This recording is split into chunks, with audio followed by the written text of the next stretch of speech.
Over the bleak British coastline, where the dim winter sky seemed eternally fused with the equally cold and hostile sea, an event unfolded in the final days of 1944 that defied logic, challenged the limits of aviation knowledge, and forced even seasoned military men to reconsider the fragile boundary between human fear, machine persistence, and those inexplicable forces that sometimes reveal themselves amidst the chaos of war.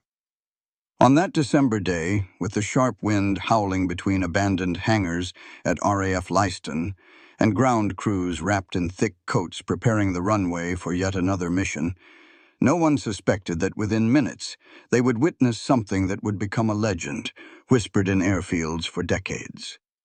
The distant rumble came first, faint and uneven, drifting over the airfield like a dying heartbeat carried by the wind. Yet none of the technicians turned their heads, because in wartime the grumbling of engines was so common it blended into the background hum of their daily routine. But the sound grew heavier, more distinct, until one of the mechanics finally looked up and saw a gray shape emerging from the low clouds. A B-17 flying fortress, descending sluggishly, almost reluctantly, toward the landing strip. At first, nothing seemed unusual, yet a strange tension crept into the air as the ground crew realized that the aircraft was approaching far too steadily, with no visible adjustments of its ailerons or tail surfaces, as if guided not by living pilots, but by some cold mechanical instinct pushing it forward along a rigid, invisible track. No signal lamps flashed, no radio transmission came through, no sign of human presence revealed itself.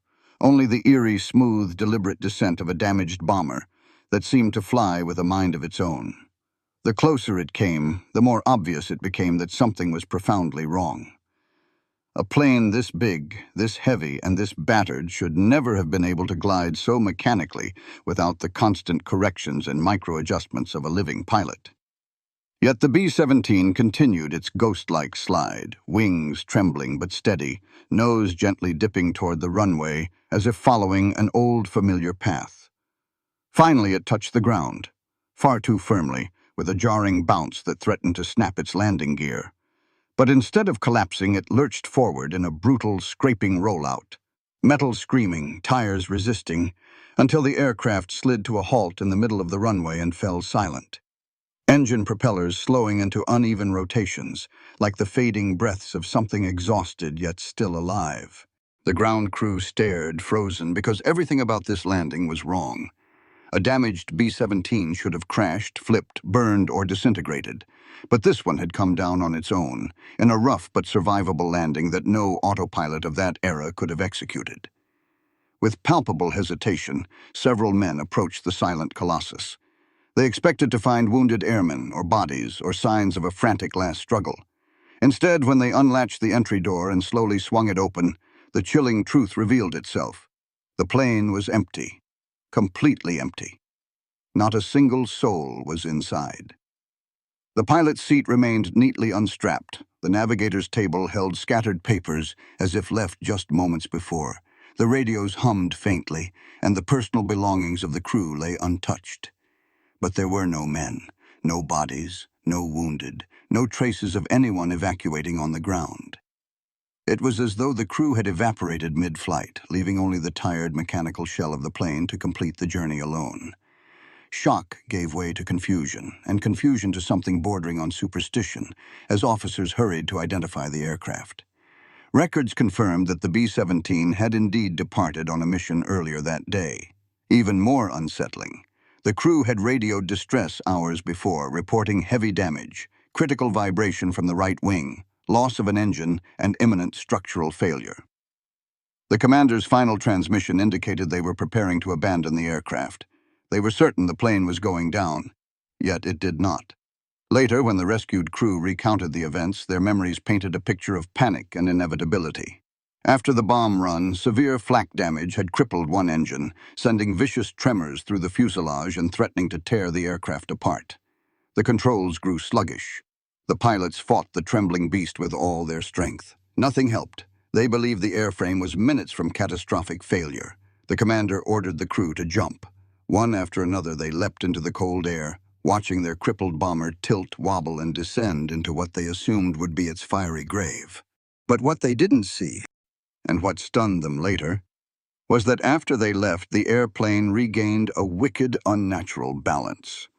Somehow the vibrations eased, the descent leveled, and the empty bomber continued flying toward England. How? No one knew. When the crew was finally taken to RAF Leiston and shown their machine, intact, sitting on the ground like a faithful dog waiting for owners who had abandoned it, a heavy silence fell. Men who had seen death dozens of times stared at the battered fuselage as if seeing a ghost. Technical teams combed through every inch of the aircraft. They found no clues, no reason why the aircraft hadn't spiraled into the sea, no explanation for why the landing gear had deployed, no logical mechanism that would account for the plane maintaining stable altitude long enough to reach land, except for one peculiar detail. A trim tab on the elevator, the tiny control surface that could subtly adjust pitch, had been fixed at an angle so precise that it could theoretically counterbalance the weight distribution and produce a shallow, sustained glide. And though this possibility existed in theory, it bordered on impossible in practice.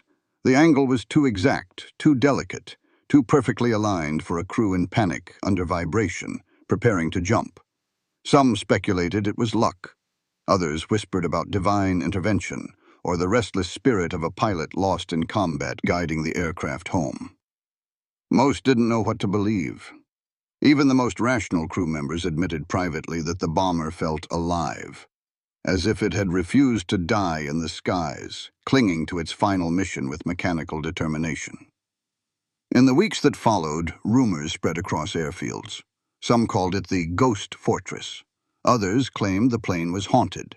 A few insisted that wartime machines sometimes formed strange bonds with the people who flew them, absorbing their desperation, echoing their resolve, and sometimes performing impossible things in their absence. When the war ended and hundreds of bombers were scrapped and forgotten, this aircraft lingered in memory long after its metal was melted down. It became one of those rare stories where coincidence stretches so thin that it begins to resemble fate. Because on that winter day in 1944, a B-17 that should have died chose instead to find its way home. Sometimes even steel refuses to surrender. And even now, long after the last mission was flown, pilots and ground crews still whisper about the B-17 in a different tone, as if it were alive, as if something inside its steel frame refused to let go of the men who trusted it.